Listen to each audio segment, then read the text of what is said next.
আসসালামু আলাইকুম, স্বাগত জানাচ্ছি ডক্টর টিভির বিশেষ আয়োজন হেলথ টকের আজকের আয়োজনে। আপনারা জানেন যে সম্প্রতি বাংলাদেশ মেডিকেল বিশ্ববিদ্যালয়ের চিকিৎসক শিক্ষার্থীরা রেসিডেন্সি এবং নন রেসিডেন্সি যে উচ্চতর ডিগ্রি রয়েছে সেটি সংস্কার নিয়ে আন্দোলন করছে।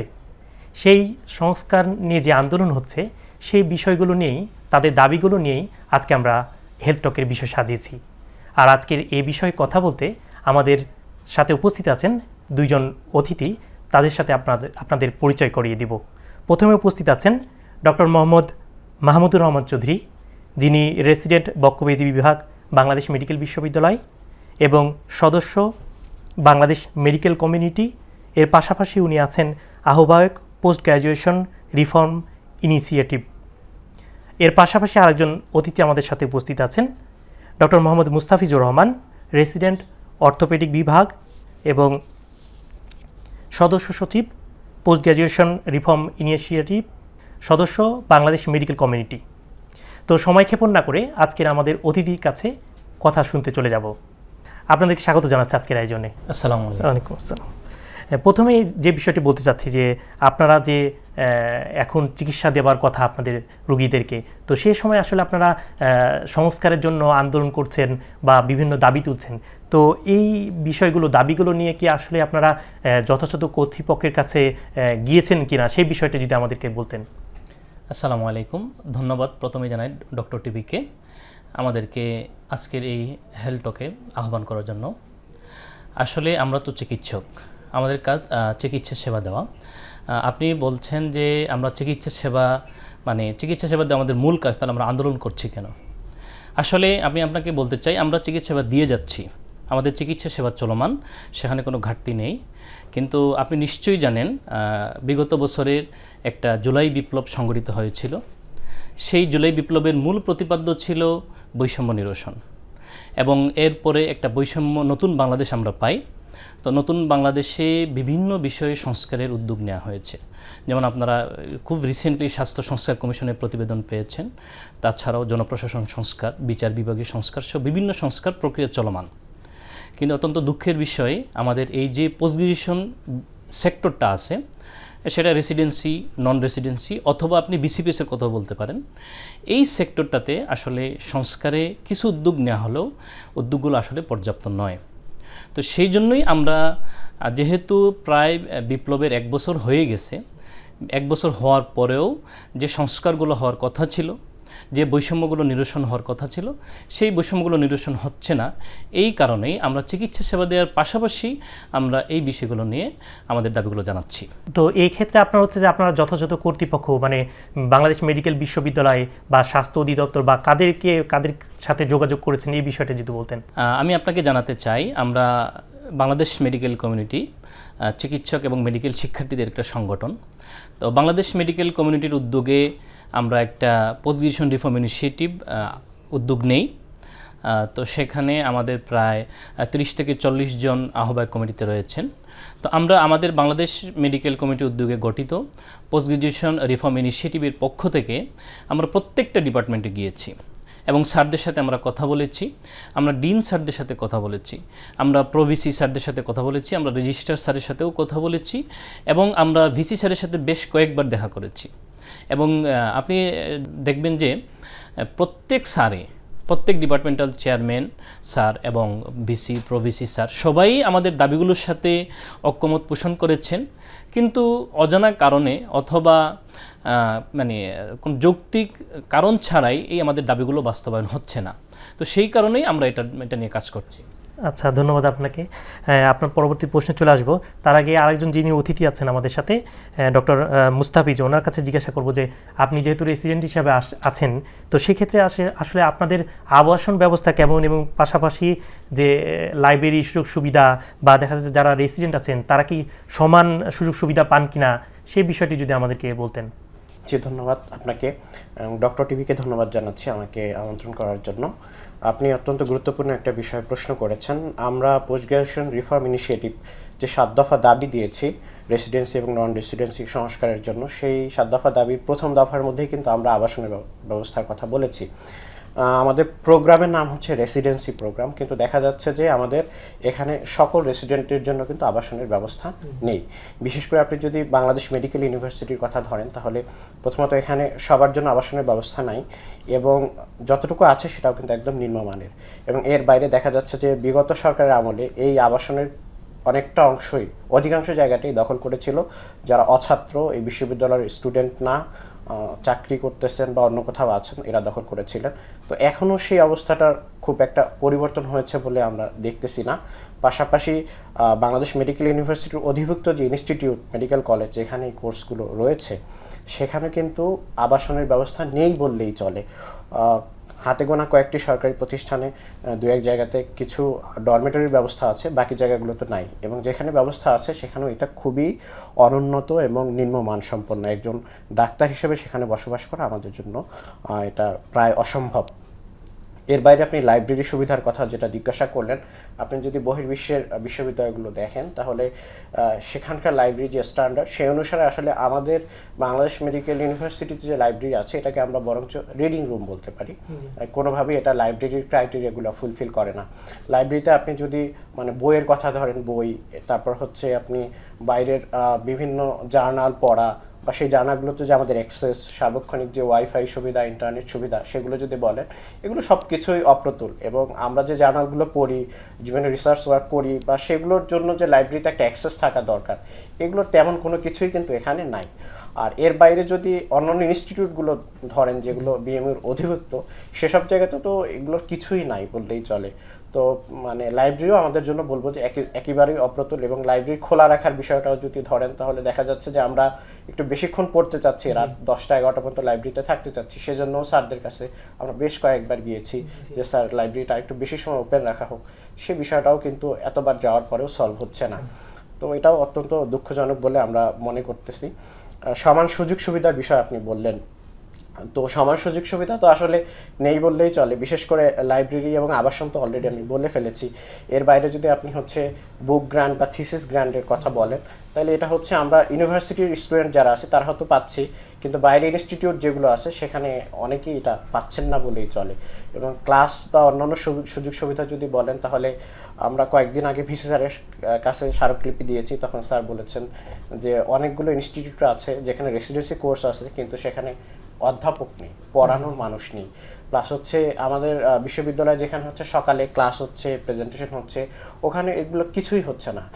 প্রেজেন্টেশন হচ্ছে না, ক্লাসও হচ্ছে না, পাশাপাশি শুধুমাত্র একজন রেসিডেন্টকে দিয়ে যে ডিউটি করানো, রোগী দেখানো, শুধুমাত্র এই জিনিসটাই গুরুত্ব দেওয়া হচ্ছে, বা এই জিনিসটা করিয়ে নিতে পারলেই কর্তৃপক্ষ মনে করতেছে যে তারা পর্যাপ্ত ট্রেনিং পাচ্ছে।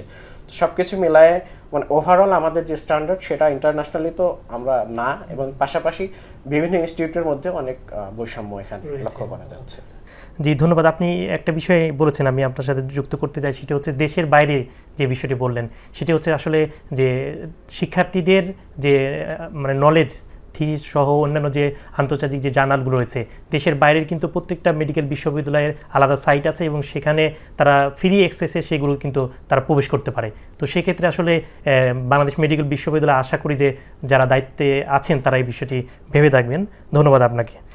তারপরের প্রশ্ন আমি চলে যাচ্ছি, সেটা হচ্ছে যে ডক্টর মাহমুদুর রহমান চৌধুরীর কাছে, সেটি ওনার কাছে জিজ্ঞাসা করব যে আপনারা যে সেগমেন্টাল পাস এবং ক্যারি অন সিস্টেম চাচ্ছেন, তো এই ব্যাপারে বিষয়টা বিস্তারিত যদি বলতেন। আমি একটা জিনিস আপনাকে বলতে চাই, যেখানে বহির্বিশ্বে মনে করেন ইউকে, ইউএসএ বা অস্ট্রেলিয়া, কানাডা, নিউজিল্যান্ড, এসব দেশগুলোতে প্রায়োরিটি দেওয়া হয় ট্রেনিংটাকে। মানে একজন রেসিডেন্ট বা একজন ট্রেনি তার ট্রেনিংটা কতটুকু গুরুত্বপূর্ণভাবে করলেন, মানে পরবর্তীতে উনি পরীক্ষাটাকে তারা অত প্রায়োরিটি দেয় না, মানে আফটার ট্রেনিং কমপ্লিশন। কিন্তু বাংলাদেশে এটা ঠিক উল্টা, যে ট্রেনিং হচ্ছে কি হচ্ছে না, বা ট্রেনিংয়ের স্ট্যান্ডার্ড মেনটেন হচ্ছে কি না, ক্লাস রীতিমতো হচ্ছে কি না, অথবা সবগুলা জার্নাল বা আপডেটেড ইনফরমেশন রেসিডেন্ট ট্রেনিটা পাচ্ছে কি না, এইসব বিষয়ে কোনো খবরই রাখা হয় না। কিন্তু পরবর্তী দেখা যায় যে 2 বছর পরে, 5 বছর পরে একটা পরীক্ষা, এই পরীক্ষাটা মহা আয়োজনের মধ্য দিয়ে নেওয়া হয়, এবং ওই পরীক্ষায় পাস ফেলটাই আসলে মেইন কনসালটেন্ট হওয়ার ভিত্তি। কিন্তু বাইরের দেশে ওরা হচ্ছে আপনি 3 বছর 2 বছর ঠিকমতো ট্রেনিং করছেন কিনা, 5 বছর ঠিকমতো ট্রেনিং করছেন কিনা, এই বিষয়টাকে ফোকাস করা হয়। যেমন আমি যদি ইউকের কথা বলি, ওদের স্ট্যান্ডার্ডটা হচ্ছে মনে করেন প্রথমে ফাউন্ডেশন ট্রেনিং করে ওরা 2 বছর, তার পরবর্তীতে ওরা কোর মেডিকেল ট্রেনিংটা করে আরও 2 থেকে 3 বছর। তো এর মধ্য দিয়ে পরীক্ষার যে পাথওয়েটা, ওই পাথওয়েটা হচ্ছে এই মেম্বারশিপ। প্রথমে মেম্বারশিপ, এরপরে যেটা হচ্ছে স্পেশালিটি সার্টিফিকেট এক্সামিনেশন অথবা ফেলোশিপ এক্সামিনেশন। তো এই এমআরসিপি পরীক্ষাটা যদি বা এমআরসিএস বা এমআরসিও যদি আপনি যদি দেখেন, ওখানেও কিন্তু একটা সেগমেন্টাল সিস্টেমটা আছে। যেমন পার্ট 1 পাস করলে এই পার্ট 1 পাসটা আপনাকে নির্দিষ্ট টাইম প্যাটার্নের জন্য আপনাকে মানে আর দিতে হবে না, সেটা 7 বছর সময়। তো আপনি এরপর শুধু পার্ট 2 দিবেন, বা পার্ট 2 রিটেন দিয়ে দিলে আপনি আর এই পার্ট 2 রিটেন দেওয়া লাগবে না, শুধু ক্লিনিক্যালটা দিবেন। আবার যদি আপনি আগে চাইলে ক্লিনিক্যালও দিতে পারবেন, যে আগে ক্লিনিক্যাল দিলাম পরে রিটেন প্রিপারেশন নিয়ে দিলাম, এই জিনিসটা ওটা মানে সিস্টেমটা আছে। যেমন ইউএসএতে আপনি যদি দেখেন, ওদের রেসিডেন্সি প্রোগ্রামটা যেটা হচ্ছে কি আপনার একদম ওদের এমবিবিএস শেষের পড়তে কন্টিনিউয়াস একটা প্রসেস, এবং সেখানে ওদের স্টেপ 1, স্টেপ 2 এবং রেসিডেন্সিতে ঢোকার পরে যেটা হচ্ছে স্টেপ 3 এক্সামটা হয়।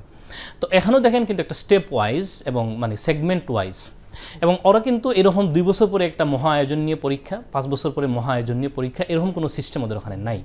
ওদের এখানে যেটা হচ্ছে কম্পিটেন্ট বেসড এক্সামিনেশন এবং দ্য এন্ড সার্টিফিকেট এক্সামিনেশন, যেটা ওই এবং এন্ড সার্টিফিকেট এক্সামিনেশন মানে ওই সার্টিফিকেট এক্সামিনেশন ছাড়াও কিন্তু ওদের ওখানে শুধু ট্রেনিং দিয়ে প্র্যাকটিস করতে পারে রেসিডেন্টরা, এবং ওদের এক্সামিনেশনটা নেওয়া হয় শুধু সার্টিফিকেট দেওয়ার জন্য। আর যেটা হচ্ছে ওদের দেখেন যে স্টেপ 1 পাস করলে কিন্তু স্টেপ 1 আর দেওয়া লাগতেছে না, স্টেপ 2 দিচ্ছে। একই অস্ট্রেলিয়া এবং নিউজিল্যান্ডে, যেখানে আরএসসিপি বা আরএসসিএস, অনেকেই বলতে পারেন ওগুলো তো ফেলোশিপ, মানে ফেলোশিপ, আর আপনি এখানে বলতে পারেন এটা রেসিডেন্সি। আমার কথা হচ্ছে post graduation is post graduation. এখানে ফেলোশিপে এক ধরনের নিয়ম, রেসিডেন্সিতে আরেক ধরনের নিয়ম কেন থাকবে? আপনি দুটাকেই বলতেছেন কনসালটেন্ট, এবং দুটাকেই বলতেন এফসিপিএস এবং এমডি, দুটাকেই বলতেছেন পোস্ট গ্রাজুয়েশন, এবং দুটাকেই বলতেছেন সমমান। যদি সমমান হয় তাহলে স্ট্যান্ডার্ড সিস্টেম ভিন্ন হবে কেন? আমাদের দাবি হচ্ছে এই সিস্টেমগুলোকে ইউনিফাইড করা। রেসিডেন্সিতে যে প্যাটার্নটা হবে, যে স্ট্রাকচারটা হবে, যে এক্সাম সিস্টেমটা হবে, এফসিপিএসও সেম স্ট্রাকচার হবে, এটা হচ্ছে আমাদের দাবি। তাহলে এই সেগমেন্টাল পাসের বিষয়টা আমি আশা করি আপনাকে বোঝাতে পারছি। তো আমাদের প্রস্তাবনা হচ্ছে 2টা হতে পারে।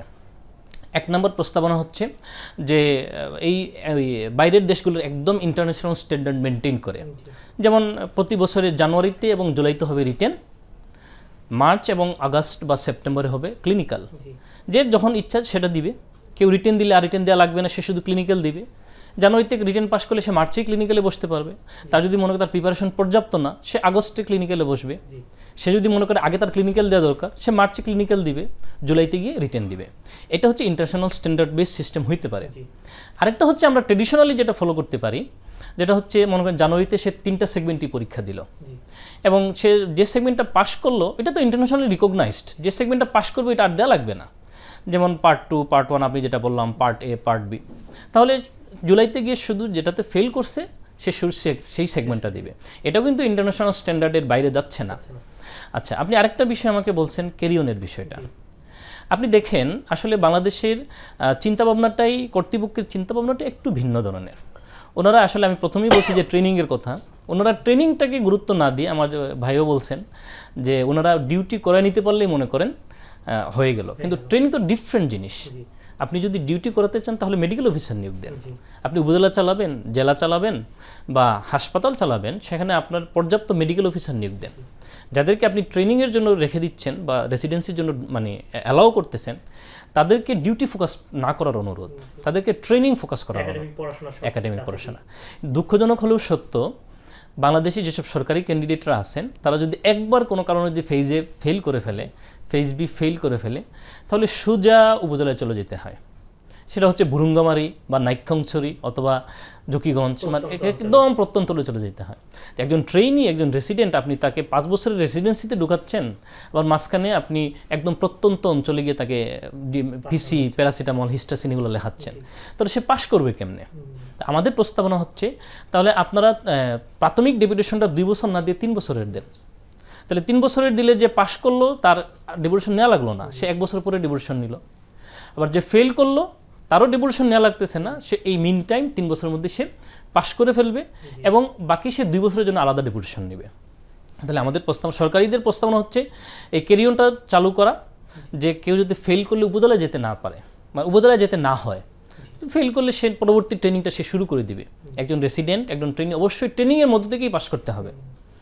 আর বেসরকারিদের সবচেয়ে আরও দুঃখজনক, যারা 2 বছর ট্রেনিং করে যদি ফেল করে তাহলে বাসায় বসে থাকতে হয়, তার উপার্জনটাও বন্ধ হয়ে, ভাতাটাও বন্ধ হয়ে যায় এবং সে বাসায় বসে এখন তার পরিবার চালাইতে হয়, তার বাচ্চা আছে, বাপ মা আছে, তাকে মানে কোনো প্রাইভেট জবে ঢুকতে হয়। তাহলে প্রাইভেট জবে ঢুকে সে কিন্তু আর তার তো পেট চালাইতে হবে, তাকে তো পেট চালাইতে হবে। তাহলে আমাদের দাবি হচ্ছে যদি কেউ যদি ফেল করে তাহলে মানে একদম লাগামহীনভাবে দেওয়ার দরকার নাই, সেটা হচ্ছে 1 বছরের, ন্যূনতম 1 বছরের জন্য একটা, হ্যাঁ, যাতে সে পাস করে ফেলতে পারে।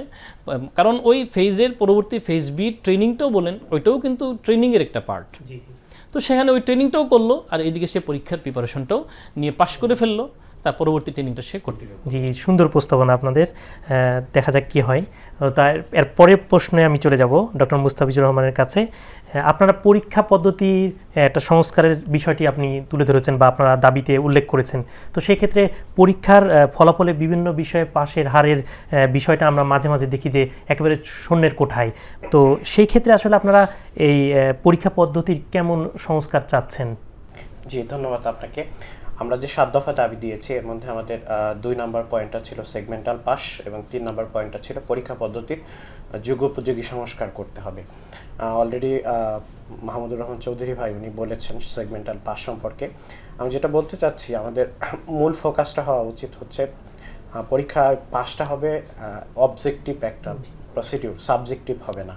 মানে আমি যদি একটু বিস্তারিত ব্যাখ্যা করার চেষ্টা করি, দেখা যাচ্ছে যে আমাদের এখন যে পরীক্ষা পদ্ধতি আছে এখানে একজন নির্দিষ্ট স্যার আসলে দেখা যাচ্ছে পাশের হার অনেক বেশি বেড়ে যাচ্ছে, আবার আরেকজন নির্দিষ্ট স্যার পরীক্ষা নিতে আসলে পাশের হারটা একদম কমে যাচ্ছে, শূন্যের কোঠায় চলে আসতেছে। মানে পরীক্ষকের উপর, মানে সাবজেক্টের উপর পরীক্ষায় পাস ফেলটা নির্ভর করতেছে। কিন্তু আমরা চাচ্ছি যে এই জায়গা থেকে বের হয়ে এসে পদ্ধতিটা সংস্কার করা এবং এটা হচ্ছে একটা অবজেক্টিভ ইভ্যালুয়েশন এখানে আসবে। অর্থাৎ আপনি যতটুকু পারতেছেন, পরীক্ষার্থীর এখানে প্রিপারেশন কেমন, পরীক্ষার হলে কীভাবে পারফরমেন্স করতেছেন, সেটার উপরে যাতে আমার ইভ্যালুয়েশনটা নির্ভর করে এবং পাস ফেলটাও যাতে সেটার উপরেই হয়, কোনো সুনির্দিষ্ট পরীক্ষকের উপরে যাতে এটা নির্ভর না করে। এবং আরেকটু আমি যেটা অ্যাড করতে চাই যে আমাদের ইভ্যালুয়েশনটা যাতে জাস্ট পরীক্ষা কেন্দ্রিকটা না হয়। কারণ আমি কিন্তু ফেজ এতে 2 বছর হচ্ছে পড়তেছি, ফেজ বিতে 3 বছর পড়তেছি এবং একটা কন্টিনিউয়াস ইভ্যালুয়েশনের মধ্যে আমার থাকা দরকার। আমি 3 মাসের একটা ব্লক করতেছি, এরপরে ব্লক ফাইনাল দিচ্ছি, প্রত্যেকটা ব্লকেই আমি হচ্ছে স্যারদের কাছে কেস প্রেজেন্ট করতেছি, তাদের প্রশ্নের সম্মুখীন হচ্ছি, জার্নাল প্রেজেন্ট করতেছি। এই যে প্রত্যেকটা প্রসিডিওর আমি করতেছি, আগাচ্ছি, এই জিনিসগুলো তো কন্টিনিউয়াস আমার ইভ্যালুয়েশন হচ্ছে, আমি কি জানতেছি বা কি পারতেছি, স্যারদের সামনে আমি থাকতেছি। তো সেক্ষেত্রে আমার পরীক্ষার সময় কিন্তু এই টোটাল 2 বছরের যে আমার পারফরমেন্স, এইটার কিন্তু কোনো ইভ্যালুয়েশন পরীক্ষার হলে আমি তখন কিন্তু পাচ্ছি না। জাস্ট ইনস্ট্যান্ট আমার যে পারফরমেন্স সেটার উপরে আমাকে পাস ফেল নির্ধারণ করে দিয়ে দেওয়া হচ্ছে।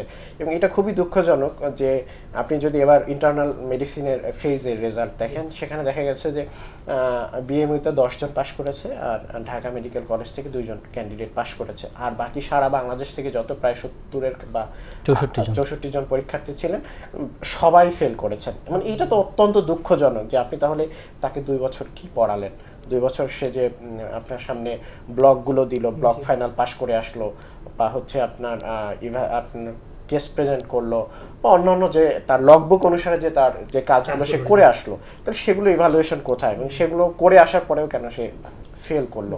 এই বিষয়গুলো আমাদের সংস্কারের আমরা দাবি জানাচ্ছি, যাতে একটা কন্টিনিউয়াস ইভ্যালুয়েশন আমার হয় এবং জাস্ট পরীক্ষার উপরে যাতে একদিনের পারফরমেন্সের উপরে যাতে আমার ইভ্যালুয়েশনটা নির্ভর না করে এবং পরীক্ষাটা যাতে আমার সাবজেক্টিভ ইভ্যালুয়েশনের থেকে অবজেক্টিভ ইভ্যালুয়েশনটা এখানে অনেক বেশি হয়, এটা আমরা দাবি করি। ধন্যবাদ আপনাকে। তারপরে আমরা প্রশ্নে চলে যাব যে আমরা জানি, আমি একটু এড করতে চাচ্ছি, যেটা হচ্ছে আমরা যেটা চাই পরীক্ষা পদ্ধতিটা হচ্ছে স্ট্রাকচার বেসড। যেমন একজন আপনি হ্যান্ড এক্সামিনেশন করতে দিলেন, তো সেই ক্ষেত্রে আপনি হ্যান্ড এক্সামিনেশনে 5টা সেগমেন্ট রাখেন, তাহলে 5টা সেগমেন্টে যে যদি 4টা সেগমেন্ট পাস করে তাকে 4 মার্কস দেন, আর যদি 5 সেগমেন্টই পায় তাহলে ফুল মার্কস দেন। কিন্তু এখানে দেখা যায় যে হ্যান্ড এক্সামিনেশন করলো, ফুল এক্সামিনেশন করলো, একটা জিনিস স্যারের মন মতো হইলো না, স্যার মোট মার্কস দিয়ে বসলেন 100-র মধ্যে 30। এই সিস্টেমটা থেকে বের হয়ে আসতে হবে। মানে আমার শর্ট কেস বলেন, লং কেস বলেন, ভাইবা বলেন, এটা প্রি ফর্ম স্ট্রাকচার থাকবে, যে যতটুকু পারবে টিক চিহ্ন দিয়ে সে তাকে ততটুকু মার্ক দিতে হবে। এবং এখানে গুরুত্বপূর্ণ আরেকটা বিষয় হচ্ছে এই জিনিসগুলো ঠিকমতো মেনটেন হচ্ছে কিনা, এটার জন্য অবশ্যই একজন মানে 2টা সিস্টেম চালু করতে হবে। একটা হচ্ছে এক্সামিনি ফিডব্যাক, এক্সামিনির কাছে এক্সামিনার কেমন, যে উনি কেমন পরীক্ষা নিলেন। আরেকটা হচ্ছে রিভিউয়ার ফিডব্যাক, এখানে থার্ড আরেকজন সিনিয়র রিভিউয়ার থাকবেন। প্রয়োজনে ভিডিও রেকর্ডিংও বিভিন্ন জায়গায় আছে, আমি যতটুকু খোঁজ নিয়েছি বিশ্বের বিভিন্ন জায়গায় ভিডিও রেকর্ডিংয়ের ব্যবস্থা আছে। প্রয়োজনে ভিডিও রেকর্ডিং করেন, মানে আমাদের স্বচ্ছতার জন্য যা করা দরকার তাই করতে হবে, হয় সিনিয়র রিভিউয়ার অথবা ভিডিও রেকর্ডিং, যাতে কেউ ক্লেম করলে যেটা আমি বলতে পারি যে আপনি এই পরীক্ষা দিয়েছেন এই জন্য এত মার্কস পেয়েছেন। মানে পুরোটা পরীক্ষাটা আমাদের স্ট্রাকচার বেসড হবে এবং পরীক্ষাটা ডিপেন্ড করবে পরীক্ষকের উপর না, পরীক্ষার্থীর পারফরমেন্সের উপর। যেটা মুস্তাফিজ ভাই বললেন যে কোনো এক্সামিনার আসলে 0%, আবার একই পরীক্ষার্থীদের অন্য এক্সামিনেশনার আসলে 60%, তো এটা যদি না হয়। আচ্ছা আচ্ছা, ধন্যবাদ আপনাকে। এর পাশাপাশি আরেকটা বিষয় আপনার কাছে জিজ্ঞাসা করবো, সেটা হচ্ছে ভর্তি ফি এবং পরীক্ষার ফি যে ইয়াটা আছে আপনাদের, সেই ক্ষেত্রে আপনাদের মানে তুলনামূলকভাবে অনেকের দাবি থাকে, রেসিডেন্ট যারা আছে, যে ভর্তি ফিটা বা দেখা যাচ্ছে পরীক্ষার ফিটা অনেকটা বেশি, তো সেই ক্ষেত্রে আপনাদের প্রস্তাবনা কি? অত্যন্ত দুঃখজনক একটা বিষয়, যেটা আমি আবারও আপনাকে জুলাই অভ্যুত্থানের কথা বলতে হচ্ছে। এই জুলাই অভ্যুত্থানের মূল স্পিরিটটা ছিল কোটা আন্দোলন এবং বিভিন্ন পরীক্ষা ফি, এই বিষয়গুলো নিয়ে আমাদের আন্দোলনটা শুরু হয়েছিল। এবং পরবর্তী নতুন বাংলাদেশে অন্তর্বর্তীকালীন সরকার সাথে সাথেই এই পরীক্ষার ফিগুলো, যেমন বিভিন্ন ভার্সিটি বা পিএসসি পরীক্ষার ফিগুলো কিন্তু কমায় ফেলে, কারণ বাংলাদেশের আর্থসামাজিক অবস্থাটা খুবই দুর্বল। হ্যাঁ, খুবই দুর্বল। যেমন এই কারণে আমরা চাচ্ছি, যেহেতু পিএসসি এটাও একটা আফটার গ্র্যাজুয়েশন এক্সাম, মানে এটা যদিও জব এক্সাম, এখানেও কিন্তু তারা ফিটা মাত্র 700 টাকা ছিল, সেখান থেকেও কিন্তু কমিয়ে 200 টাকা করছে। আর আপনি যদি এক বাংলাদেশের পার্সপেক্টিভে অন্যান্য ইউনিভার্সিটি যেগুলো, যেমন ঢাকা ইউনিভার্সিটি, জাহাঙ্গীরনগর, রাজশাহী বা চিটাগং ইউনিভার্সিটি, ওখানে পোস্ট গ্রাজুয়েশন যেগুলো মানে আফটার গ্রাজুয়েশন ফিগুলো 500 থেকে 1000 টাকার মধ্যে, মানে অ্যাডমিশন ফি। বা বুয়েট, রুয়েট, কুয়েট, চুয়েট বা আইইউটি, ডুয়েট, যেগুলো হচ্ছে মানে আমাদের প্যারালাল ইঞ্জিনিয়ারিং সেকশন, ওখানেও আপনি MSc, masters in engineering, MPhil, আমরা খোঁজ নিয়ে দেখছি ওখানেও পরীক্ষার ফিগুলো মোটামুটি অন অ্যান অ্যাভারেজ 800 থেকে 1500, 2000-এর মধ্যে। বা এমবিএ, ইএমবিএ, এমপিএ, যেগুলো হচ্ছে আপনার আইবিএ বা ঢাকা ইউনিভার্সিটি বা এনএসইউ, ব্রাক, প্রাইভেট ইউনিভার্সিটিগুলোতেও এই ফিগুলো 1200 থেকে 2000-এর মধ্যে। কিন্তু মানে দুঃখজনক, শুধুমাত্র এই মেডিকেল সেক্টরে এই ফিটা কেন হচ্ছে মানে এত বেশি, যেটা আমরা রেসিডেন্সিতে 7000, এবং আমাদের খুবই দুঃখজনক আমাদের পাশাপাশি এফসিপিএসেও সেটা প্রায় 11000। তো আমাদের দাবি হচ্ছে এই রেসিডেন্সির পাশাপাশি এফসিপিএসেও ফিটা কমায় নিয়ে আসতে হবে। আর এখানে আরও কিছু বিষয় আপনাকে মানে এই ভর্তি পরীক্ষা কেন্দ্রিক যেগুলো সংস্কার আমরা চাচ্ছি, যে মনে করেন একটা হচ্ছে মাইগ্রেশন প্রক্রিয়া, এটা হচ্ছে ওয়েটিং লিস্ট। দেখা যাচ্ছে কোনো একজন ভর্তি হলো না, বা কোনো একজনের কোনো সমস্যা হলো, বা কোনো একজন মানে এই সিটটা খালি গেল, কিন্তু বর্তমান সিস্টেমে এই সিটটা খালিই থাকে, অথচ কত শিক্ষার্থীর স্বপ্ন, কত চিকিৎসকের স্বপ্ন একজন বিশেষজ্ঞ হওয়া, এই স্বপ্নগুলো আমার সুযোগ থাকা সত্ত্বেও বাস্তবায়ন হচ্ছে না। তাহলে আমাদের দাবি হচ্ছে অবশ্যই একটা ওয়েটিং লিস্ট চালু করতে হবে। আবার দেখা যাচ্ছে যে একটা সাবজেক্টে একজন 160 পেয়ে চান্স পেয়ে গেছে, আরেকটা সাবজেক্টে একজন 180 পেয়েও চান্স পাচ্ছে না, তাহলে আমাদের আরেকটা দাবি হচ্ছে যাতে মেধাবীরাই চান্স পায়। তো সেই ক্ষেত্রে আমাদের মানে সাবজেক্ট চয়েসের পরিমাণটা বাড়াইতে হবে, মিনিমাম 3টা সাবজেক্ট চয়েস দিতে হবে। আর আরেকটা বিষয় হচ্ছে মানে খুবই মানে যেটা আমাদের কাছে মানে খুবই হাস্যকর বা ইললজিক্যাল মনে হয়েছে, যে ইন্টার্ন কমপ্লিশনের পরে একজন চিকিৎসককে 1 বছর অপেক্ষা করতে হয় পরীক্ষা দেওয়ার জন্য। এর কারণটা কি? আমরা ভিসি স্যার সহ প্রভিসি স্যারদের সাথেও দেখা করছি, স্যারদেরকে আমরা জিজ্ঞেস করলাম এর কারণটা কি, মানে স্যাররা নিজেরাও কারণটা বলতে পারেন নাই। মানে কেন একজন ইন্টার্নশিপ শেষ করার পরে 1 বছর কারণ সে তো ফাইনাল প্রফেশনাল এমবিবিএস পরীক্ষা দিয়েছে, সবগুলো প্রিপারেশন নেওয়া আছে তার, সে 1 বছর ইন্টার্নশিপ করেছে, মানে হাতে কলমে শিখছে, তো তাকে কেন 1 বছর বসে সবগুলা মাথা থেকে সব নলেজ আউট করে দিয়ে পরীক্ষায় বসতে হবে? এবং এখানে যে বিষয়টা, যেটা আপনি হচ্ছে এফসিপিএস যে আরটি পোস্ট গ্রাজুয়েশন ডিগ্রি আছে সেখানে বসতে পারছে, কিন্তু রেসিডেন্সি বসতে পারছে না, তাহলে একটা সাংঘর্ষিক একটা বিষয়। অথচ দুইটা ডিগ্রি আমরা সমমান বলছি। এই বৈষম্যটা আমাদেরকে দূর করতে হবে এবং নিয়ন্ত্রণের মধ্যে বা সীমিত প্রক্রিয়ায় মানে মাইগ্রেশনটা হবে যা খালি সিটগুলোতে, মানে কমপ্লিট মাইগ্রেশন চালু করলে হয়তো অনেকটা রাজনৈতিক বা বিভিন্ন সমস্যা আসতে পারে। তো আমরা চাচ্ছি যে খালি সিটগুলোতে যদি একান্ত খালি থেকে যায় ওয়েটিং লিস্ট থাকার পরেও, অথবা এইরকম মানে সীমিত প্রক্রিয়া মাইগ্রেশন সিস্টেমটাও চালু করা উচিত। আর একটা ভর্তি ফির বিষয়ে যেটা জানতে চাইছিলেন, আচ্ছা ভর্তি ফির বিষয়ে আমাদের একই কথা, খুবই দুঃখজনক। সেটা হচ্ছে মানে এই যে ফেজ এ এবং ফেজ বি ভর্তি, এবং সরকারি এবং বেসরকারি, মানে সরকারি ক্যান্ডিডেট এবং বেসরকারি ক্যান্ডিডেটের ভিন্ন ভিন্ন ফি, কারো ফি 5000 টাকা, কারো ফি হচ্ছে 35000 টাকা। এটা একটা মানে বৈষম্য, যেটা নতুন বাংলাদেশের সাথে কোনো অবস্থাতেই যায় না। আরেকটা বৈষম্য হচ্ছে মানে একই ব্যক্তি চান্স পাইল বাংলাদেশ মেডিকেল ইউনিভার্সিটিতে, আবার আরেকজন চান্স পেল মানে শিশু হাসপাতালে অথবা কোনো একটা চক্ষু হাসপাতালে। দেখা হলো একজনকে ফি দিতে হচ্ছে 35,000 টাকা, আরেকজনকে ফি দিতে হচ্ছে 2 লাখ টাকা। মানে মেডিকেল কলেজ হিসাবে আলাদা আলাদা ইনস্টিটিউট ওয়াইজ এক এক জায়গায়, যেহেতু ফুল রেসিডেন্সি প্রোগ্রাম, সবার জন্য তো সুযোগ সুবিধা বা সবার জন্য তো সিস্টেমটা সমান থাকে। তাহলে কোথাও ভর্তি ফি 5,000 টাকা, আবার কোথাও 2 লাখ টাকা, এটা কেন? এবং কোথাও 35,000 টাকা, কোথাও 1,50,000 টাকা, কোথাও 80,000 টাকা। এটা আমার মনে হয় খুব স্ট্রিক্টলি মেনটেন করা উচিত। মানে একই স্ট্রাকচারে যদি আসে একই স্ট্রাকচারে সবার জন্য সমান থাকবে ভর্তি ফি। এটা মানে আমরা বাস্তবায়নের জন্য আমরা দাবি জানিয়েছি। আমি একটু অ্যাড করতে যাচ্ছি। তো এখানে আমাদের স্পেসিফিক আমরা বলার চেষ্টা করেছি যে কোনো ভর্তি পরীক্ষার ফি এটা হচ্ছে 1,000-এর মধ্যে নিয়ে আসতে হবে, এবং হচ্ছে যে কোনো ভর্তি ফি এটা হচ্ছে 5,000-এর নিচে নিয়ে আসতে হবে। মানে এটা আপনারা দাবি করছেন বা প্রস্তাবনা দিচ্ছেন স্টুডেন্টদের জায়গা থেকে। জি জি। আমরা একেবারে অনুষ্ঠানের শেষ পর্যায়ে চলে এসেছি। আমরা লাস্ট একটি যে বিষয়টি জিজ্ঞাসা করতে চাচ্ছি যে আপনাদের দাবির মাঝেও ছিল, সেটি হচ্ছে যে আপনারা ট্রেনিংয়ের স্বীকৃতি মানে আন্তর্জাতিক কোনো স্বীকৃতি আছে কিনা, সেই বিষয়ে কোনো পদক্ষেপ নিয়েছেন কিনা, এর পাশাপাশি ডিপ্লোমা যে ডিগ্রি রয়েছে সেটির পরিবর্তনের কোনো প্রস্তাবনা ছিল কিনা আপনাদের, সেটি যদি বলতেন। আপনি জানবেন যে বাংলাদেশে এসএসসি পাস করে 2.5 পেয়ে একটা ডিগ্রি দেওয়া হয়, যেটা হচ্ছে ডিপ্লোমা ইন মেডিকেল ফ্যাকাল্টি। ওরা জাস্ট এসএসসি পাস করেই ওদেরকে দেওয়া হয়। ইঞ্জিনিয়ারিংও আছে ডিপ্লোমা ইন ইঞ্জিনিয়ারিং। তো দুঃখজনক হলো সত্য, এখানে এসএসসি এইচএসসিতে গোল্ডেন এ প্লাস পেয়ে এমবিবিএস পজিশন শেষ করেও যে ডিগ্রিটা দেওয়া হয় বিশেষজ্ঞ ডিগ্রি, সেই ডিগ্রিটার নাম হচ্ছে ডিপ্লোমা। তো ডিপ্লোমা ইন কার্ডিওলজি। তো একজন বিশেষজ্ঞ হয়ে তার নাম হচ্ছে ডিপ্লোমা ডাক্তার, আবার আরেকজন জাস্ট এসএসসিতে 2.53 এরকম পেয়েও তাকে ডিপ্লোমা ডিগ্রি দেওয়া হচ্ছে। তো আমাদের দাবি হচ্ছে ডিপ্লোমা ডিগ্রিটার নাম পরিবর্তন করে আন্তর্জাতিকভাবে গ্রহণযোগ্য, প্রয়োজনে থিসিস বা গবেষণা অ্যাড করে মাস্টার্স ডিগ্রি অথবা অন্য যে কোনো গ্রহণযোগ্য নাম দেওয়া হোক। আরেকটা বিষয় যে ট্রেনিংয়ের বিষয়ে বলছিলেন, যে ট্রেনিংটা আসলে বাংলাদেশে ট্রেনিংটা বা পজিশনটা আমি যদি পোস্ট গ্রাজুয়েট বা এমডি ডিগ্রি অর্জন করি তাহলে বহির্বিশ্বে এটাকে সরাসরি স্বীকৃতি দেওয়া হয় না। আমরা আশা করি কর্তৃপক্ষ বিষয়টা বিশেষ বিবেচনায় দেখবেন, এবং যেহেতু মানে বিশ্বের সব জায়গায় ট্রেনিংটাকে গুরুত্ব দেওয়া হয়, আমাদের এটাও দাবি যে একজন রেসিডেন্ট যখন 2 বছর ট্রেনিং করে ফেজে পরীক্ষা দেন, এই 2 বছর কেউ যদি কোনো কারণে ফেজে ফেল করেন অথবা ফেজে পরে যদি কন্টিনিউ না করেন, তাহলে এই 2 বছর ট্রেনিংয়ে কোনো মূল্য নাই বা কোনো স্বীকৃতি নাই। আমাদের দাবি হচ্ছে এই 2 বছরটাকেও ট্রেনিং হিসেবে সার্টিফিকেট দেওয়া হোক, স্বীকৃতি দেওয়া হোক, এবং প্রয়োজনে এই 2 বছরটাকে কমপ্লিশন কোনো একটা সম্মাননা বা সম্মান দেওয়া হোক। জি, ধন্যবাদ আপনাকে। লাস্ট বিষয়ে একটি যে যদি 10 সেকেন্ডে আপনাদের কোনো কিছু বলার থাকে। জি, আমি একটু বলতে চাই, আমরা একটা প্রস্তাবনা দিয়েছিলাম যে রেসিডেন্সি এবং নন রেসিডেন্সি সংস্কার কমিটি গঠন। তো আমরা স্যারদের কাছে উদাত্ত আহ্বান জানাচ্ছি, স্যাররা দ্রুততম সময়ের মধ্যে এরকম একটা কমিটি গঠন করবেন, এবং হচ্ছে এই কমিটিতে 2 জন রেসিডেন্ট এবং 2 জন নন রেসিডেন্টকে ইনক্লুড করে, যাতে ছাত্ররাও এই সংস্কারে অংশীদার হতে পারেন এবং তারা সবসময় আপ টু ডেট থাকতে পারেন। তো আমরা এটার দাবি জানাচ্ছি দ্রুততম সময়ের মধ্যে যাতে সংস্কার কমিটি গঠন করা হয়, এবং হচ্ছে আমরা যে কাঙ্ক্ষিত সংস্কার চাচ্ছি সেটা যাতে খুব দ্রুতই বাস্তবায়ন করা হয়।